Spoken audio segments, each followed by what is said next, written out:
حضرت عوف بن مالک رضی اللہ تعالیٰ عنہ کے صاحبزادے کو کافروں نے قید کر لیا اور چمڑے کی تسموں سے خوب مضبوط ان کو جکڑ دیا۔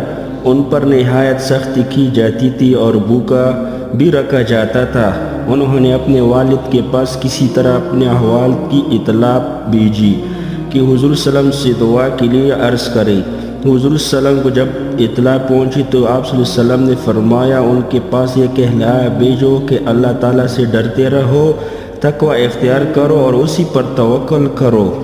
اور صبح شام یہ آیت شریفہ لَقَدْ جَاءَكُمْ رَسُولٌ مِّنْ أَنفُسِكُمْ عَزِيزٌ عَلَيْهِ مَا عَلِمْتُمْ حَرِيصٌ عَلَيْكُمْ بِالْمُؤْمِنِينَ رَءُوفٌ رَحِيمٌ فَإِن تَوَلَّوْا فَقُلْ حَسْبِيَ اللَّهُ لَا إِلَٰهَ إِلَّا هُوَ عَلَيْهِ تَوَكَّلْتُ وَهُوَ رَبُّ الْعَرْشِ الْعَظِيمِ۔